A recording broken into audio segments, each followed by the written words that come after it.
Guys, welcome once again in Nikhil classes. जैसे कि आप लोगों को हमने बताया था कि क्लास 10th का बायोलॉजी का जैव प्रक्रम चैप्टर हम लोगों ने स्टार्ट कर दिया था। उसमें जो पहला पार्ट था पोषण मतलब न्यूट्रिशन, वो आप लोगों को हमने अच्छे से बता दिया सारी चीज़ें। अगर आप लोगों को पाचन तंत्र के बारे में फुल डायग्राम के साथ सारे डिटेल्स चाहिए तो आप लोग हमारे पिछले जाके वीडियोस देखिए।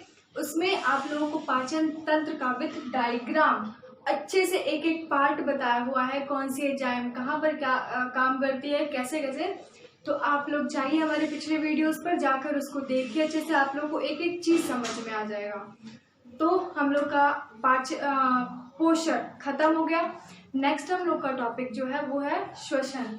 एज आई से यू कि श्वसन जो है वो आपके जैव प्रक्रम चैप्टर का नेक्स्ट टॉपिक है। तो आज हम लोग श्वसन में पढ़ेंगे कि श्वसन कैसे होता है, श्वसन होता क्या है, इसमें कौन कौन सी चीजें जरूरी होती हैं, पादपों में श्वसन कैसे होता है, जंतुओं में कैसे होता है, जलीय जंतुओं में श्वसन कैसे होता है और ह्यूमन बींग्स में श्वसन कैसे होता है। तो सबसे पहले ये जानते हैं कि श्वसन होता क्या है। तो फ्रेंड्स, श्वसन होता है एक जैव रासायनिक प्रक्रिया। जैव रासायनिक प्रक्रिया मतलब इसमें रसायनों का भी आदान प्रदान होता है, गैसों का भी आदान प्रदान होता है। गैस मुख्यतः कौन कौन से होते हैं? O2 and CO2। ये दो गैसें होती है जिनका आदान प्रदान होता है श्वसन में, रेस्पिरेशन में, चाहे वो ह्यूमन बीइंग हो, चाहे जलीय जंतु हो, चाहे मरुस्थल जंतु हो, या फिर उभयचर जंतु हो, या फिर आपके पंछी हो, या पेड़ पौधे हो। सब में सिर्फ यही दो गैसें होती है जिनका श्वसन में मुख्यतः आदान प्रदान होता है। तो सबसे पहले तो ये जानते हैं कि श्वसन होता क्या है। तो आप लोग को बताया कि श्वसन एक जैव रासायनिक प्रक्रिया है जिसमें क्या होता है, गैसों का आदान प्रदान होता है जिससे एक ऊर्जा निकलती है। उस ऊर्जा का नाम क्या है? ATP, adenosine triphosphate. तो ये ATP क्या होता है? बहुत सारे बच्चों ने, आप सब में से बहुत सारे लोगों ने इस ATP का नाम सुना होगा बहुत बार, लेकिन आप लोग जानते हैं ये ATP होता क्या है? आप लोगों ने ATP को, कुछ बच्चे अगर जानते होंगे तो इसको ऊर्जा के सिक्के नाम से जानते होंगे, क्योंकि ATP को मुख्यतः ऊर्जा के सिक्के नाम से जाना जाता है। और ये किस लिए? माइटोकॉन्ड्रिया का नाम आप लोगों ने सुना ही होगा। माइटोकॉन्ड्रिया जो होता है उसको बोला जाता है power house of the cell. वो power house of the cell क्यों बोलते हैं उसको?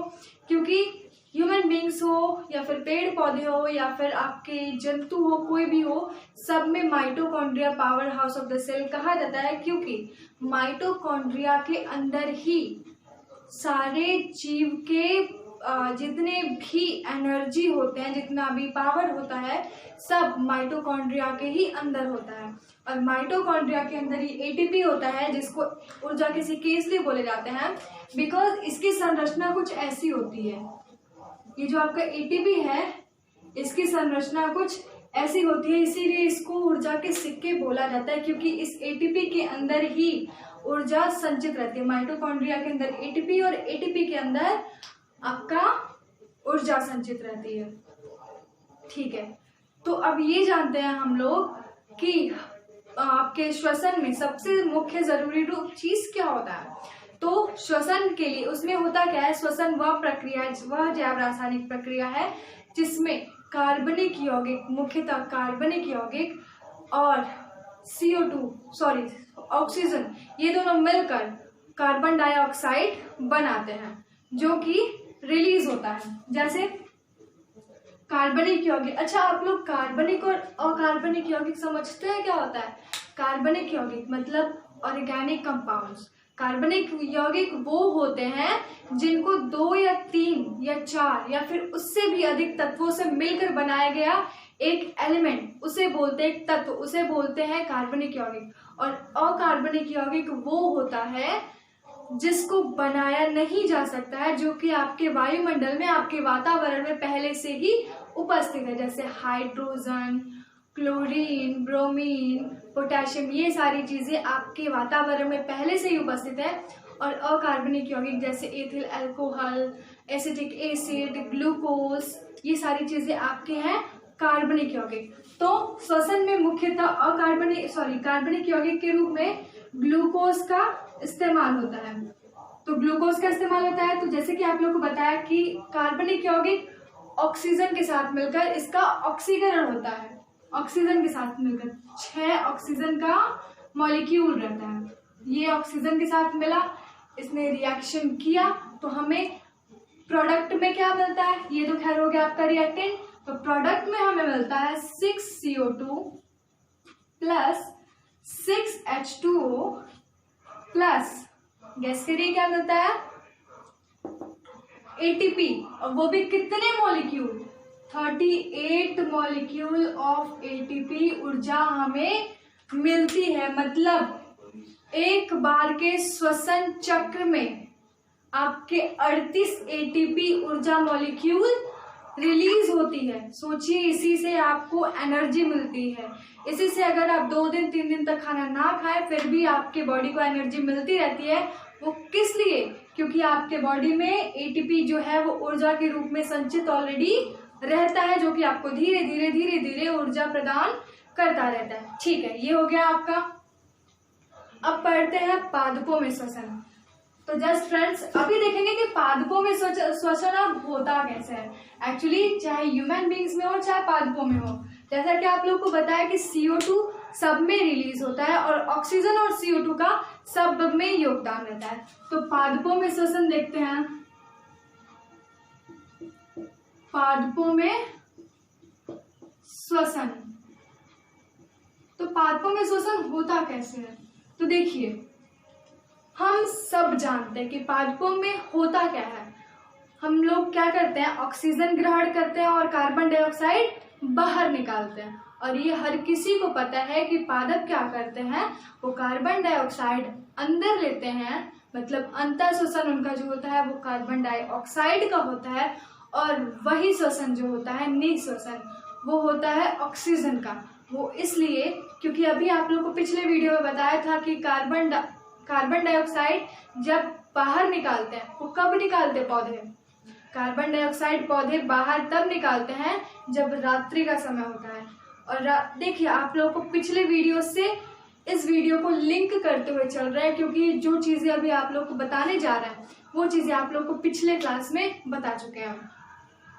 तो प्लांट्स जो है वो रात्रि के समय में, दिन के समय में तो कार्बन डाइऑक्साइड अंदर लेते हैं और ऑक्सीजन बाहर निकालते हैं, और रात के समय में कार्बन डाइऑक्साइड बाहर निकालते हैं और ऑक्सीजन अंदर लेते हैं। शायद इसीलिए लोग कहते हैं कि रात में पेड़ों के नीचे नहीं सोना चाहिए। अब ये होता क्यों है, वो रात्रि के टाइम कार्बन डाइऑक्साइड बाहर क्यों निकालते हैं।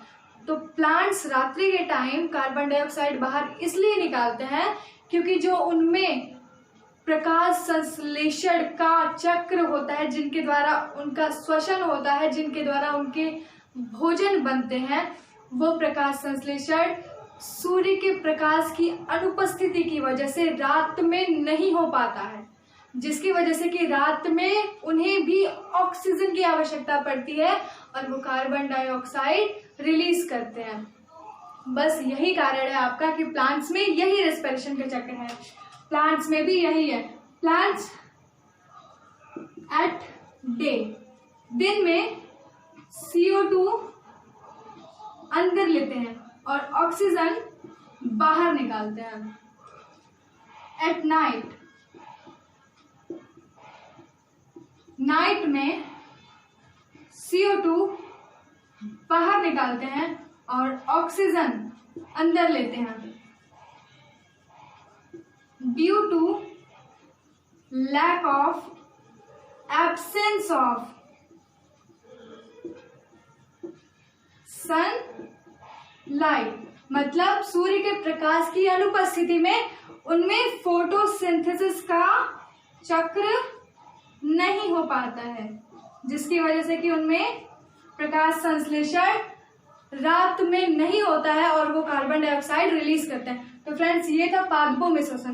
अब हम लोग जल्दी से चलते हैं, नेक्स्ट टॉपिक जो है आपका वो है जलीय जंतुओं में श्वसन। तो हम लोग बहुत बार सुने हैं कि जलीय जंतुओं में श्वसन कैसे होता है। तो मछलियों में श्वसन जनरली होता है किससे, मछलियों में श्वसन उनके गिल्स के द्वारा होता है। होता क्या है, पानी है आपका, ये वाटर है, और वाटर में आपकी मछली होती है, ठीक है। तो पानी है तो इसमें ऑक्सीजन भी होगा और वाटर के मॉलिक्यूल्स मतलब H2O भी होंगे। तो ये क्या करते हैं कि फिश वाटर से ही ऑक्सीजन के मॉलिक्यूल्स खींच के शक करके उसको क्लोन तक ले जाते हैं और वहां से गिल्स के थ्रू वो पानी को बाहर निकाल देते हैं और ऑक्सीजन को लेकर अपना रेस्पिरेशन का चक्र कंप्लीट करते हैं। ओके, ये था आपका मछलियों में श्वसन।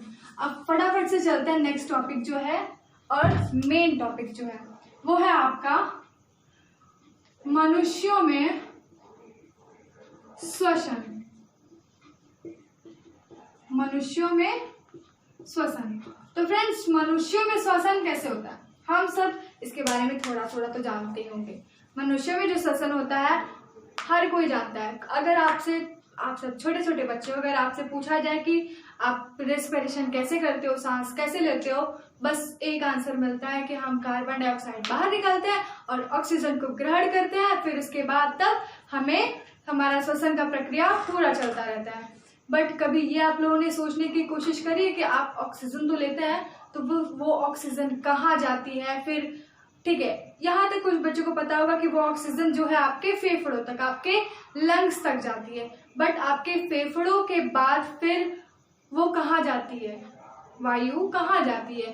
कैसे आपके होल बॉडी में, आपके रक्त के एक एक पार्ट में, आपके ब्लड के एक एक पार्ट में वो ऑक्सीजन कैसे पहुंचता है? आप लोगों को हम जो है वो हर वीडियो में थोड़ा थोड़ा करके हर चीज से लिंक्ड कराते चलते हैं ताकि आप लोगों को पढ़ने में और आसानी हो। तो जैसे आप लोगों को बताते हैं कि क्या करते हैं, पहले नासा मार्ग होता है, सबसे पहले नासा मार्ग। अब ये नासा मार्ग क्या होता है?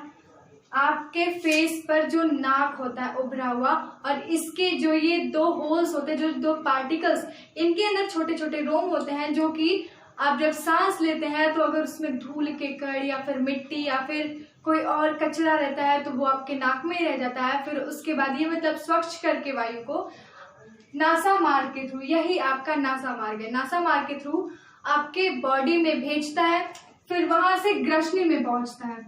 नासा मार्ग से एंटर ऑफ O2, नासा मार्ग से जाता है ग्रसनी में। ग्रसनी आप लोगों को पिछले वीडियो में बताया था कि ग्रसनी क्या होता है। ग्रसनी मतलब फेरिंग्स, और ग्रसनी का काम वही होता है जैसे आप लोग को बताया था कि नासा मार्ग और मुख द्वार, जहाँ पे दोनों जाके गले में आपके मिलते हैं, मतलब यहाँ से दो नलियां जाके और गले में जाके आपके एक ही नली के थ्रू वो आपके एलिमेंट्री कैनाल तक चली जाती हैं, उसी को ग्रसनी बोलते हैं। ठीक है, तो ग्रसनी में फिर नासा मार्ग के थ्रू एंटर करता है O2 और ये आपके ग्रसनी में पहुंचता है। फिर ग्रसनी में जाने के बाद तब यहां से आपके फेफड़ों में पहुंचता है, फेफड़ों में पहुंचता है। और फेफड़ों में आप जानते हैं वहां पर क्या होते हैं, फेफड़े मान लीजिए जैसे आपके ये दो मान लेते हैं लंग्स हो गए, ठीक है, और ये लंग्स हो गए आपके, यहां से आती है आपकी ग्रसनी और यहां से ये दोनों फैल जाते हैं और इसमें छोटे छोटे छोटे छोटे पार्ट्स होते हैं, होल्स होते हैं, जिन्हें क्या बोलते हैं आप, एल्वियोली। इन्हीं के थ्रू वायु स्वच्छ होती है। और ये फेफड़ों के नीचे क्या लगा होता है, एक डायफ्राम, एक रबर टाइप डायफ्राम। हालांकि होता ये चमड़े का है बट काम ये रबर वाला करता है। अब रबर बोला है तो आप लोग थोड़ा क्लू मिल गया होगा कि रबर का मतलब कुछ खींचता है ये, हाँ बिल्कुल सही, खींचता ही है ये। होता क्या है, जब ऑक्सीजन एंटर करती है फेफड़ों में जाती है, फिर उसके बाद तब यहाँ से ऑक्सीजन जाती है फेफड़ों में, यहाँ से शुद्ध होकर जाती है। तो जब हम लोग सांस लेते हैं, सांस अंदर लेते हैं, तो ये फेफड़ा जो है ये संकुचित हो जाता है, मतलब सिकुड़ जाता है, एकदम दब जाता है, जिससे कि आपके फेफड़े भी सिकुड़ कर छोटे हो जाते हैं। फिर उसके बाद तब आपके फेफड़े जो होते हैं आपके वायु से ऑक्सीजन को लेकर ब्लड के थ्रू, ब्लड में हेमोग्लोबिन होता है, आरबीसी में हेमोग्लोबिन होता है, हेमोग्लोबिन हीमोग्लोबिन के थ्रू, मतलब ऑक्सी हीमोग्लोबिन के थ्रू आपके ऑक्सीजन को मतलब आपके बॉडी के एक एक पार्ट में वो भेज देता है। और दूसरा होता है यहाँ पे अशुद्ध वायु, जिसे बोलते हैं CO2। ये आपका अशुद्ध वायु है, ठीक है। और ये आपका शुद्ध वायु है। तो अशुद्ध वायु CO2 और शुद्ध वायु O2। तो O2 को तो ये भेज देता है बॉडी के हर एक पार्ट में, और CO2 का क्या होगा, CO2 आपका इसका डिफ्यूजन हो जाता है, मतलब CO2 फिर उसके बाद तब ये नासा मार के थ्रू फिर से वापस बाहर निकल आता है। और जब हम लोग सांस बाहर छोड़ते हैं तब ये डायफ्राम फिर अपने जगह पर आ जाता है, मतलब फिर से ये फैल जाता है और फेफड़े भी आपके फूल जाते हैं। बस यही आपका श्वसन है। जैसा कि आप लोग पढ़ते होंगे, बहुत सारे टीचर एकदम ब्रॉड में पढ़ाते होंगे, हालांकि वो एक एक पार्ट जो ब्रॉड में पढ़ाते हैं, आप लोगों ने भी ये चीज नोटिस करी होगी कि हर एक एक पार्ट आता नहीं है।